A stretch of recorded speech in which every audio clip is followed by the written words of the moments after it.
Come on.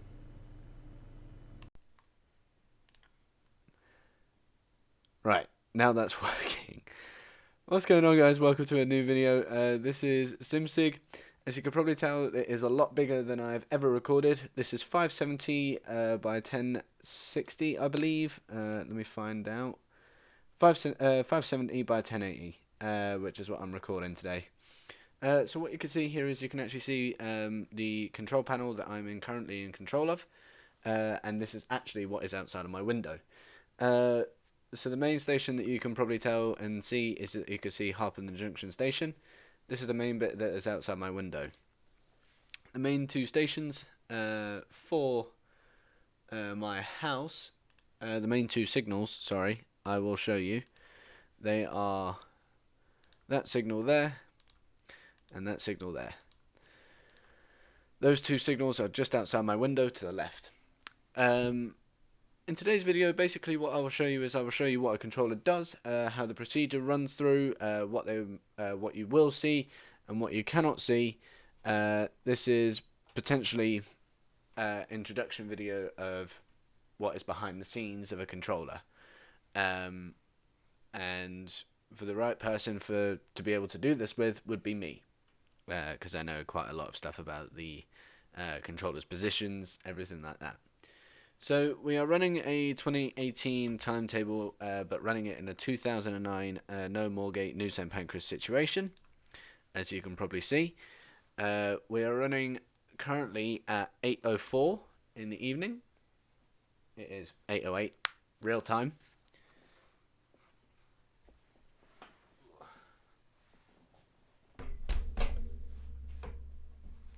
Just had one of the speakers by my legs there. Didn't really want that to happen. Somebody's messaging me. Who's messaging me?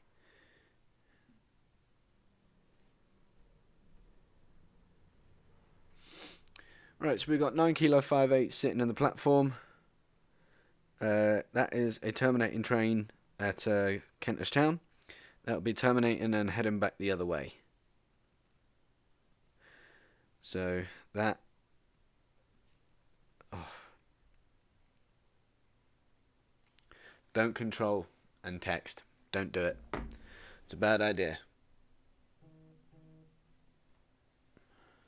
It's got bad written all over it if you do. You make mistakes. And controllers never make mistakes. So this train here, 9 Kilo 58, is now changing... Oh, I've meant to send that to West Hampstead. Whoops. See? Already made a mistake. That's going for platform 2 there. Then I'll cancel the route for that one, because I can tell that that train is going to go to Cricklewood Depot.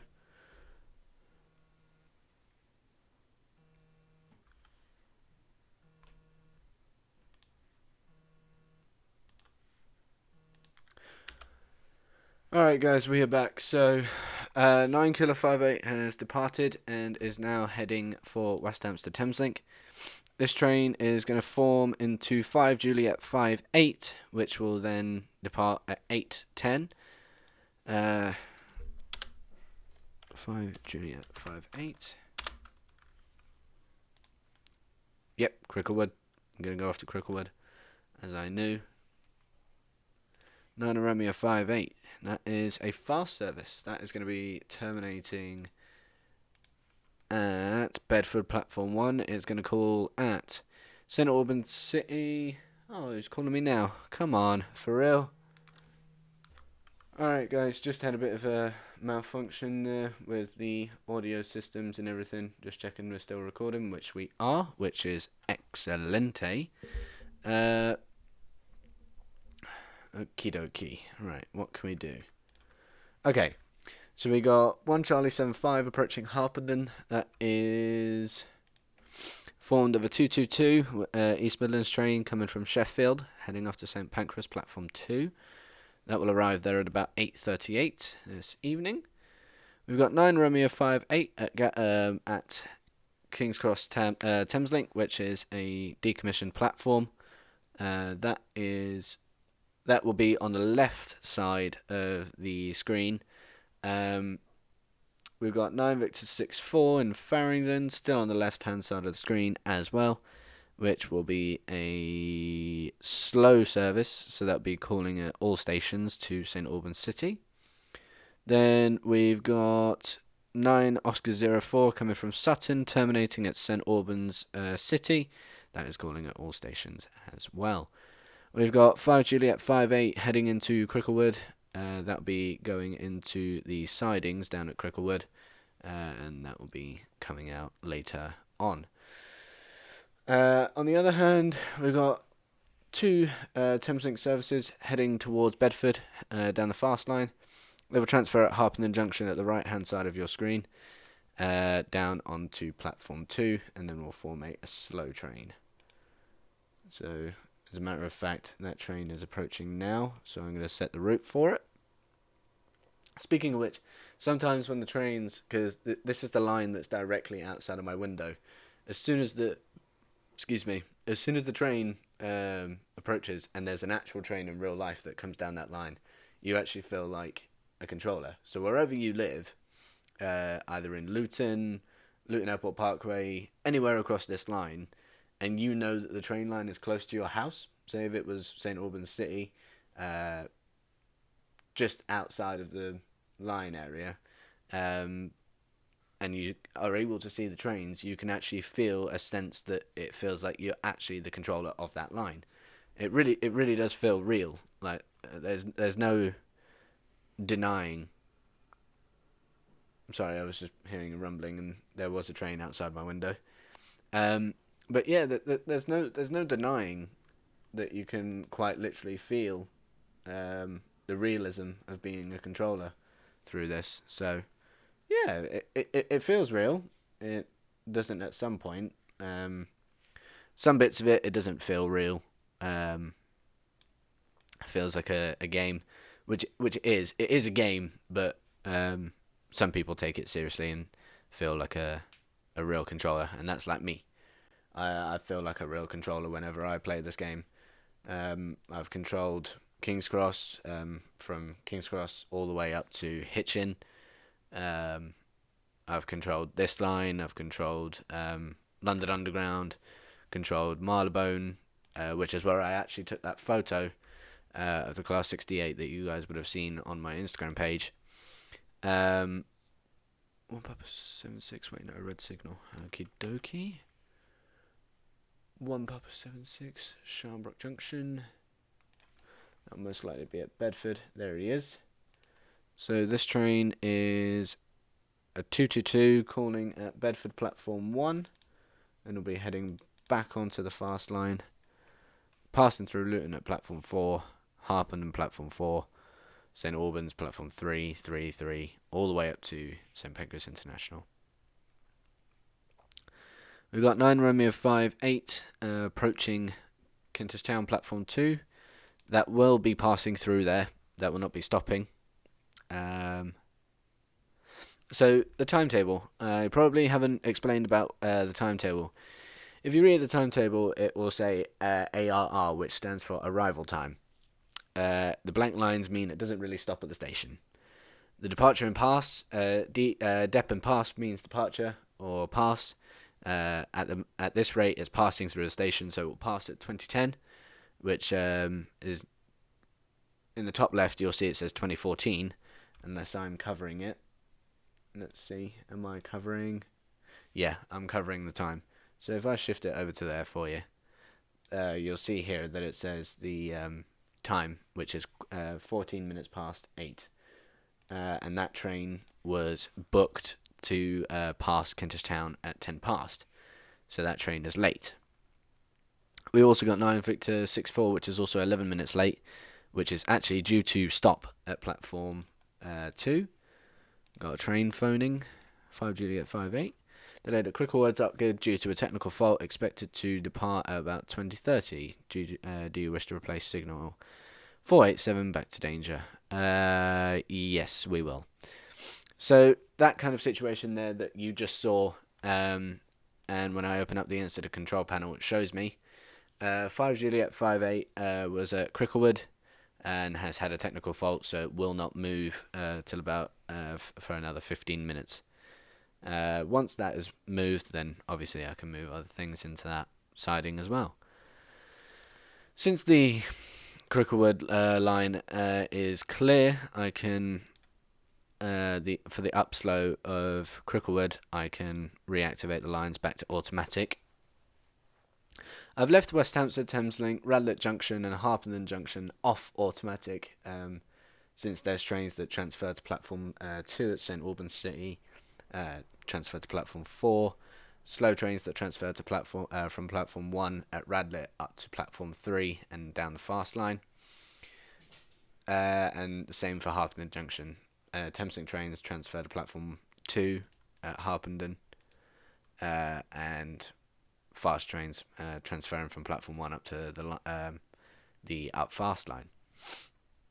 What do we have now? We've got 9 Victor 6-4. That's the one that's stopping there, so we can keep him there for a few minutes.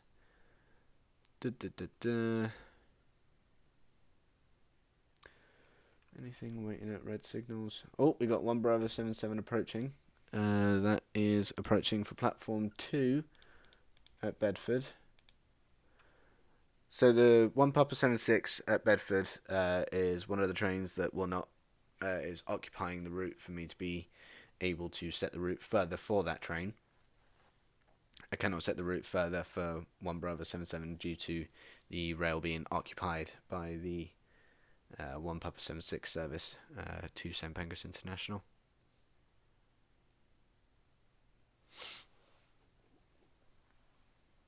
If you guys do like this, by the way, me doing SimSig, please do hit that like button, please. It really does make me understand what you guys like and don't like about my channel. It really does help. 9 Tango 98 is approaching Luton. Plus, please do give me recommendations, by the way, for games. So if you have any game ideas or anything like that you'd like to see me play, then please do, put that in the comment section down below. And if I do come across it, I will have a look at it and see what my decisions would be to play that game.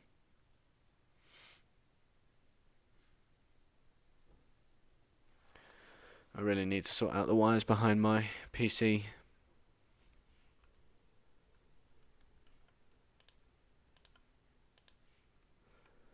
Yeah, he's 9 minutes late. That's not fun. So that St Albans train is a slow train, which means I'll be sending it down to West Hampstead Thameslink platform 2, Cricklewood 2, Hendon 2, all the slow line areas. So all the platform 2s across the line. Unless there's a sudden fault and I have to change its direction or plan. 9 Oscar 6-4, you are also a St Albans service, also stopping at Kentish Town.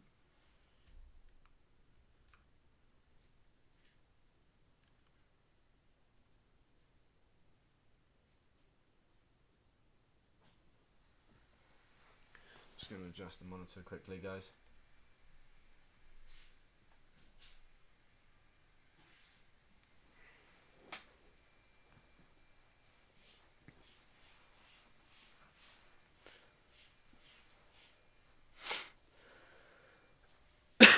We've got all the trains not northbound coming in.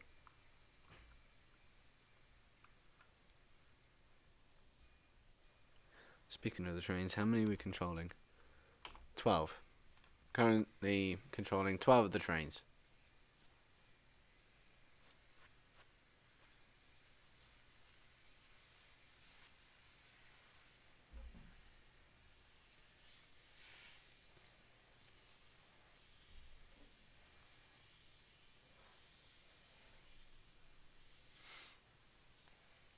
It does get a little bit boring at some points when, you're sitting around, don't know what to do.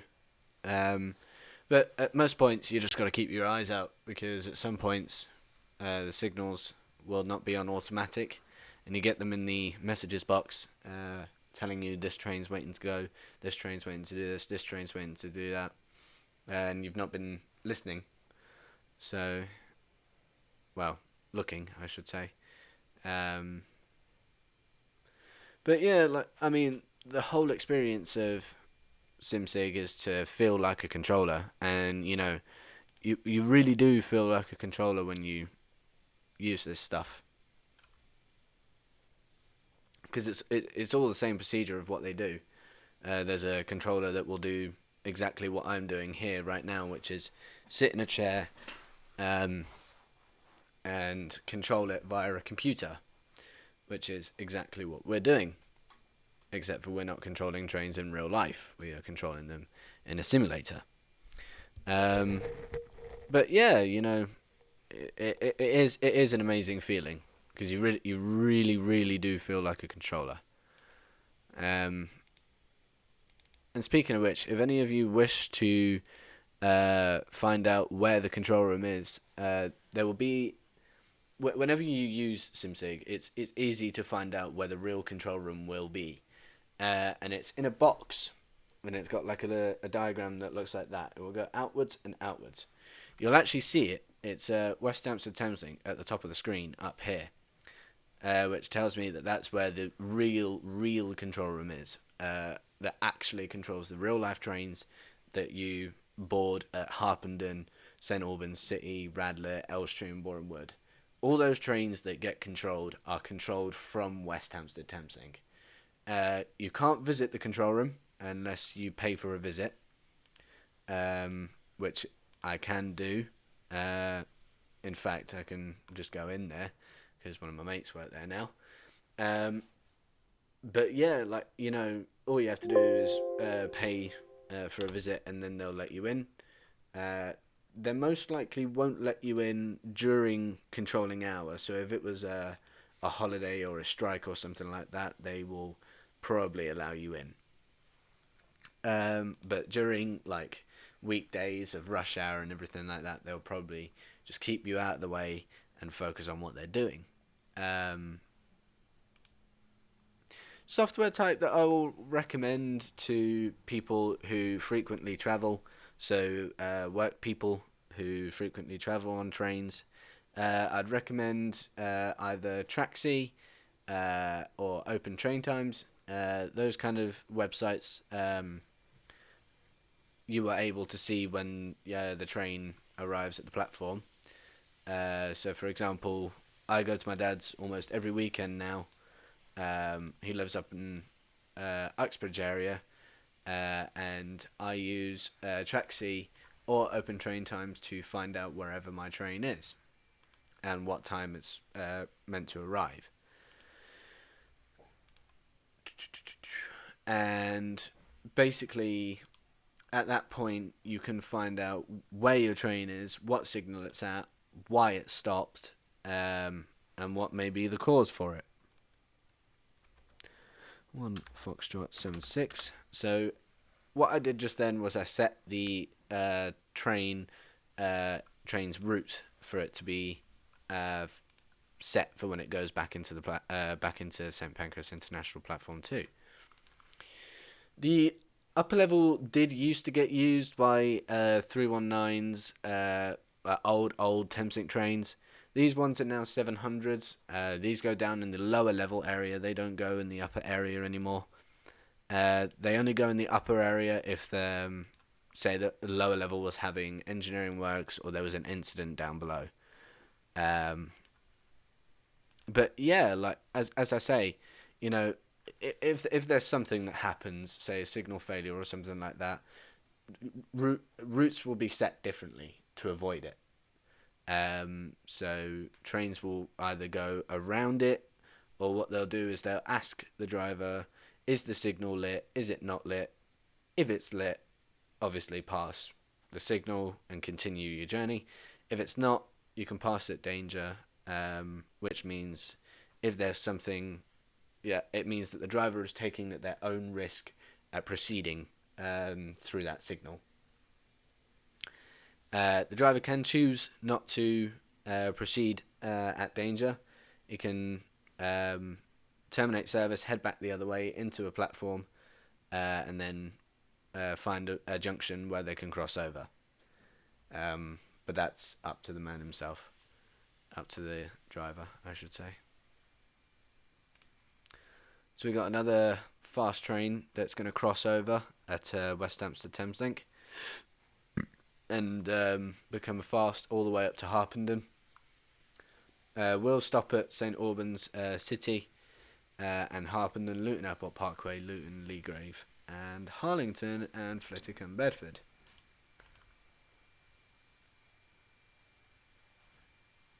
It does get a little bit tricky, I will say, because the Bedford Main Line is one of the busiest lines due to the fact that St Pancras is in the centre of London. And there are trains that leave there almost every few minutes or so. My mum just has to fucking hoover right now, don't she? What a great time when I'm recording. Woohoo. But yeah, as I say, it does get busy. It really does.